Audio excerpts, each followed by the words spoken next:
Hello अस्सलाम वालेकुम। तो अब हम वाइकॉफ के लॉज की तरफ आ जाएंगे। ठीक है, हमारे पास वाइकॉफ के तीन लॉज हैं। ठीक है, एक है laws of cause versus affect, दूसरा है law of effort versus result, तीसरा है law of supply versus demand. ये वाइकॉफ के तीन बेसिक लॉज थे। तो सबसे पहले हम laws of cause versus affect के बारे में पढ़ेंगे। ठीक है, laws of cause versus affect. सही है। तो laws of cause versus affect का जो पहला पॉइंट है उसको हम पढ़ेंगे। ठीक है, पहला पॉइंट जो है वो हमें ये बताता है कि कॉज जो है, कॉज क्या होता है। कॉज वो होता है कि एक प्राइस रेंज के अंदर, ठीक है, एक प्राइस रेंज के अंदर प्राइस जो है वो कितना टाइम स्पेंड करती है, कितना टाइम गुजारती है रेंज के अंदर, प्राइस रेंज के अंदर, उसको हम बोलते हैं कॉज। ठीक है। और अफेक्ट क्या होता है, ये सेकंड पॉइंट है अफेक्ट। अफेक्ट का मतलब ये होता है कि प्राइस रेंज से बाहर निकलने के बाद, ब्रेकआउट या ब्रेकडाउन करने के बाद, मतलब रेंज से बाहर निकलने के बाद प्राइस कितना नीचे या ऊपर जाती है, उसको हम बोलते हैं अफेक्ट। ठीक है। तो ये बात आपको समझ में आ गई कॉज और अफेक्ट के बारे में।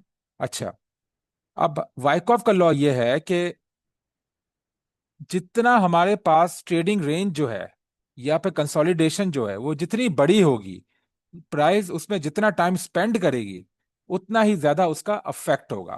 जित तो कॉज जो है, कॉज मतलब ट्रेडिंग रेंज का कॉज जो है, मतलब कॉज का मतलब कि प्राइस कितना टाइम जो है वो ट्रेडिंग रेंज में स्पेंड कर रही है। अगर ट्रेडिंग रेंज बड़ी होगी और प्राइस उसमें ज्यादा टाइम स्पेंड कर रही है, तो उतना ही बड़ा उसका अफेक्ट भी होगा, उतना ही बड़ा जो है, उ- उतना ही बड़ा उसका प्राइस का अफेक्ट होगा। प्राइस उतना ही नीचे जाएगी या ऊपर जाएगी ट्रेडिंग रेंज के बाहर निकलने के बाद। ठीक है। इसी तरह अगर हमारे पास जो है वो ट्रेडिंग रेंज है वो छोटी है और प्राइस उसमें कम टाइम स्पेंड कर रही है, तो उतना ही उसका अफेक्ट जो है वो कम होगा। प्राइस उतनी ही आ, उतनी ही मतलब प्राइस की जो नीचे जाने की जो मैग्नीट्यूड है वो कम होगा, या ऊपर जाने का जो मैग्नीट्यूड है वो कम होगा, उसका अफेक्ट कम होगा अगर रेंज छोटी है। अगर रेंज बड़ी है तो प्राइस उतना, तो प्राइस ज्यादा नीचे जाएगी या फिर ऊपर जाएगी रेंज को ब्रेकआउट करने के बाद। अगर प्राइस की रेंज छोटी है तो प्राइस कम नीचे जाएगी या फिर कम ऊपर जाएगी ट्रेडिंग रेंज के ब्रेकआउट करने के बाद या ब्रेकडाउन करने के बाद। ठीक है। अब मैं आपको यहाँ पे एग्जाम्पल से समझा देता हूँ। ये चार्ट की एग्जांपल हमें दिख रही है। ठीक है। अब यहाँ पे आप देखें, ये प्राइस की जो रेंज थी, वो हमारे पास ये प्राइस की रेंज है, ये वाली, ये प्राइस की रेंज है, ये कॉज है प्राइस का। ठीक है, ये प्राइस का कॉज है। और ये वाला जो है ये प्राइस का अफेक्ट है। ठीक है। ये देखें, कॉज में प्राइस जो है वो टाइम स्पेंड कर रही है, आप चेक कर रहे हैं, ये मैंने मार्क कर दिया है। कॉज में जो है वो प्राइस, प्राइस जो है वो रेंज के अंदर टाइम स्पेंड कर रही है, और अफेक्ट में प्राइस जो है वो रेंज से बाहर निकल के नीचे जा रही है। ये अफेक्ट है। तो यहाँ पे जब आप देखें कि प्राइस की जो रेंज थी, उस रेंज के अंदर प्राइस ने एक 159 बार्स बनाए, 159 बार्स। ठीक है। और प्राइस कितने नीचे गई है, प्राइस 24.246 पिप्स नीचे गई है, आप चेक करें। ठीक है। प्राइस जो है वो 24.246 पिप्स नीचे गई है। नेगेटिव का मतलब, अब ये देखें ये फिगर नेगेटिव में है, ये वाली। तो नेगेटिव का मतलब कि प्राइस नीचे जा रही है। सही है। अब मैं आपको नेक्स्ट दिखाता हूं। यहां पे जो है प्राइस,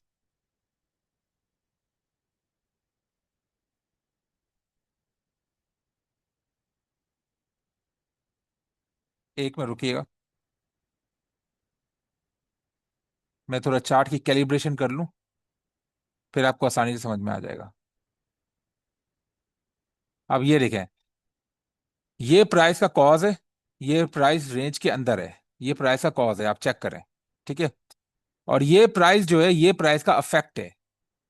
ठीक है। प्राइस जो है वो ट्रेडिंग रेंज के बाहर निकल के ऊपर जा रही है, तो ये प्राइस का अफेक्ट हो गया। ठीक है।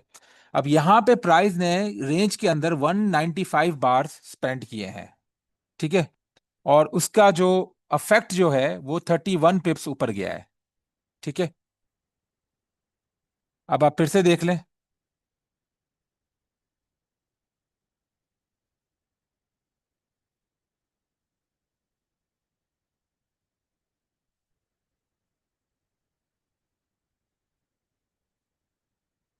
अब यहाँ पे देख लें, यहाँ पे प्राइस ने 159 बार्स स्पेंड किए हैं रेंज के अंदर, और प्राइस 24 पिप्स नीचे गई है। ठीक है, 24 पिप्स नीचे गई है। और नीचे वाली एग्जांपल में आप देख लें, यहाँ पे प्राइस ने 195 बार स्पेंड किए हैं रेंज के अंदर। 195 बार्स मतलब प्राइस ने ज्यादा टाइम लगाया है, और प्राइस जो है वो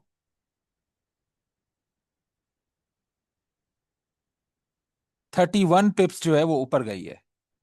तो इस बात से ये बात साबित हो गई कि प्राइस जितना ही ज्यादा टाइम रेंज के अंदर स्पेंड करेगी, प्राइस उतना ही ऊपर या नीचे जाएगी। जितना बड़ा कॉज होगा उतना ही बड़ा अफेक्ट होगा। यही है वाइकॉफ का कॉज वर्सेस अफेक्ट का लॉ। ठीक है, तो आई होप आपको समझ में आ गया होगा। अब हम नीचे चलते हैं और सेकंड लॉ के बारे में पढ़ते हैं। वो है law of supply versus demand.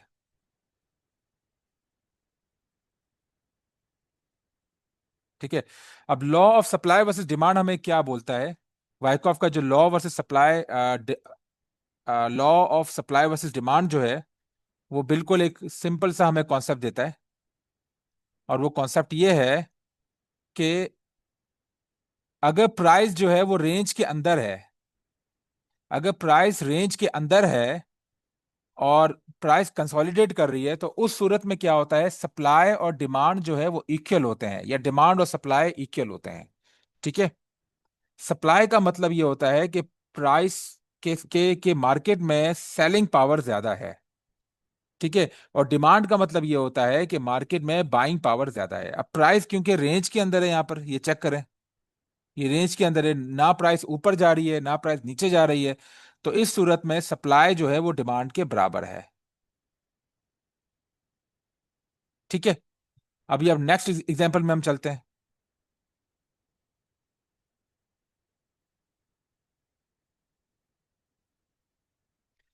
अब यहाँ पे चेक कर लें, यहाँ पे क्या है कि प्राइस नीचे जा रही है। ये चेक करें, रेंज से बाहर निकलने के बाद प्राइस नीचे जा रही है। तो इस सूरत में क्या है कि हमारे पास सेलिंग पावर ज्यादा है बाइंग पावर से, तभी प्राइस नीचे जा रही है। तो हम कहेंगे कि सप्लाई जो है वो डिमांड से ज्यादा है। ठीक है, अब नेक्स्ट में देख लें, ये हमारे पास फिर से ट्रेडिंग रेंज आ गई, ना प्राइस ऊपर जा रही है ना प्राइस नीचे जा रही है, बस एक रेंज में जा रही है। तो इस सूरत में भी डिमांड और सप्लाई बराबर है। ठीक है, जब भी प्राइस रेंज में होगी तो डिमांड और सप्लाई बराबर होंगे। अब यहां पे प्राइस रेंज से बाहर निकल के ऊपर जा रही है। ठीक है, तो इसका मतलब ये है कि बायर्स जो है वो ज्यादा हो गए हैं, जो बाइंग पावर है वो ज्यादा है सेलिंग पावर से। तो इस सूरत में हम ये कहेंगे कि डिमांड जो है वो सप्लाई से ज्यादा है। तो आई होप आपको ये वाला कॉन्सेप्ट क्लियर हो गया होगा। अब हम नेक्स्ट कॉन्सेप्ट की तरफ जाएंगे, और वो कॉन्सेप्ट है हमारे पास law of effort versus result. मैं आपको एफर्ट वर्सेस रिजल्ट के बारे में पहले बता चुका हूं। ठीक है, इसमें मैं आपको थोड़ा सा और एक्सप्लेन करूंगा। ठीक है,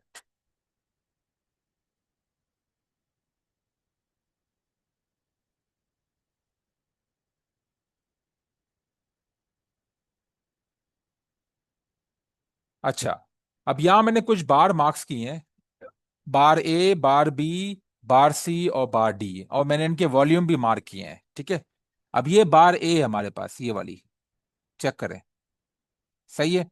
और ये वाला जो है ये बार ए का वॉल्यूम है हमारे पास। ठीक है, ये वाली हमारे पास बार बी है, और ये वाला हमारे पास बार बी का वॉल्यूम है। ठीक है, ये वाला बार सी है, और ये वाला जो है वो बार सी का वॉल्यूम है। ये वाला जो है वो बार डी है हमारे पास, और ये वाला जो है ये बार डी का वॉल्यूम है। ठीक है, अब मैंने आपको चार बार दिखा दिए हैं चार्ट के ऊपर, और उनके वॉल्यूम भी मैंने आपको दिखा दिए हैं। अब हम बार ए पे देखते हैं। बार ए पे क्या हो रहा है कि बार ए को आप कंपेयर करें अपनी पिछली वाली बार से। ये मैंने आपको हार्मोनी और डाइवर्जेंस के बारे में पिछली वीडियो में ही पढ़ाया था। इसमें मैं थोड़ा आपको डिटेल में थोड़ा समझा रहा हूँ ताकि आप कॉन्सेप्ट क्लियर हो जाए। ठीक है, और ये हम पढ़ रहे हैं law of effort versus result. अच्छा, एफर्ट का मतलब होता है हमारे पास वॉल्यूम, जो मैं आपको पहले बता चुका हूं। ठीक है, और रिजल्ट का मतलब होता है प्राइस रेंज या स्प्रेड। ठीक है, एफर्ट का मतलब है वॉल्यूम, और रिजल्ट का मतलब है प्राइस रेंज या उसका स्प्रेड। ठीक है, ये आ गया हमारे पास प्राइस रेंज या प्राइस का स्प्रेड, जो मैंने सर्कल में मार्क किया है। और ये आ गया उसका वॉल्यूम, जिसको हम बोलते हैं रिजल्ट।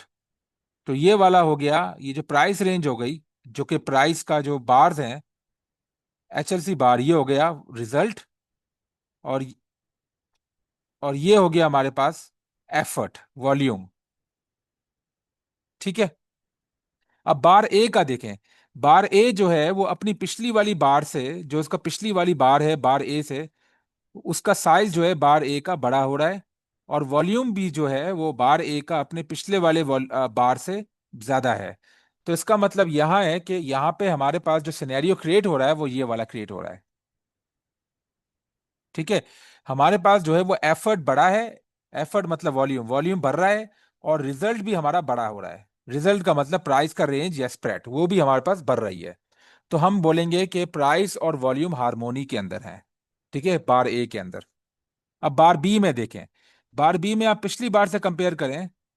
पिछली बार में आप देखें इसका स्प्रेड देखें, और ये जो बार बी है उसका आप स्प्रेड देखें या रेंज देखें।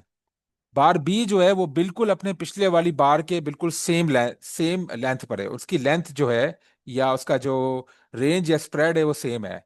लेकिन उसका जो वॉल्यूम जो है बार बी का वो बड़ा हो रहा है, आप चेक करें। ठीक है, तो इसका मतलब ये हुआ कि बार बी का, जो बार बी है, उसने एफर्ट जो है वो ज्यादा की है, वॉल्यूम बढ़ रहा है, लेकिन उसका रिजल्ट जो है वो छोटा है। ठीक है, इसको हम बोलते हैं डाइवर्जेंस। यहां पे डाइवर्जेंस हो रही है। ठीक है, अब बार सी को देखें, ये वाली बार सी को। ठीक है, अब बार सी को आप कंपेयर करें अपने पिछले वाली बार से, जो कि एक बुलिश बार है।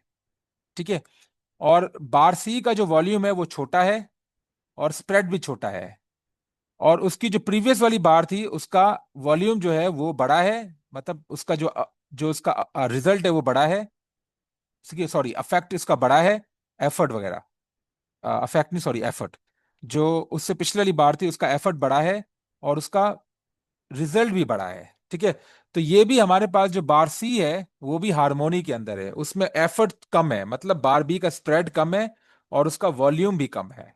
तो ये हार्मोनी पर है। इसको हम बोलते हैं लो एफर्ट लो रिजल्ट। ठीक है, ये आपने याद रखना है कि एफर्ट का मतलब वॉल्यूम, रिजल्ट का मतलब प्राइस रेंज। ठीक है, अब हमारे पास आ गया लो एफर्ट और ह्यूज रिजल्ट, पार्ट डी वाला। अब आप डी को देखें, ये वाली डी जो है बार, इस बार डी के अंदर आप देखें कि वो पिछले वाली बार से, पहले हम इसका वॉल्यूम चेक करेंगे। तो बार डी का वॉल्यूम जो है वो पिछले वाले वॉल्यूम से कम हो रहा है। ठीक है, पिछले वाले वॉल्यूम से, पिछले वाले बार के वॉल्यूम से। सही है। जो बार डी का वॉल्यूम जो है वो अपने पिछले वाले वॉल्यूम की बार से, पिछले वाली बार के वॉल्यूम से कम हो रहा है, जो कि बार डी का वॉल्यूम है। लेकिन उसका जो रेंज है, जो बार की स्प्रेड है बार डी की, वो अपने पिछले वाले वॉल्यूम से, सॉरी, पिछले वाली बार से ज्यादा है। तो इसका मतलब ये कि वॉल्यूम हमारा जो है वो डिक्रीज हो रहा है, लेकिन प्राइस बढ़ रही है। ठीक है, प्राइस की रेंज जो है वो बढ़ रही है। तो ये भी हमारे पास डाइवर्जेंस है। ठीक है, ये भी डाइवर्जेंस है। इसमें एफर्ट जो है वो कम है, वॉल्यूम कम है, एफर्ट कम है, लेकिन रिजल्ट ज्यादा है, प्राइस की रेंज ज्यादा है। तो ये डाइवर्जेंस हो गई। इसको हम बोलते हैं price of F sorry law of effort versus result. तो आई होप ये बातें आपको क्लियर हो गई होंगी। ठीक है, अब हम नेक्स्ट वीडियो में हम इस वाइकॉफ के जो फाउंडेशंस हैं उसको हम वाइंड अप कर देंगे।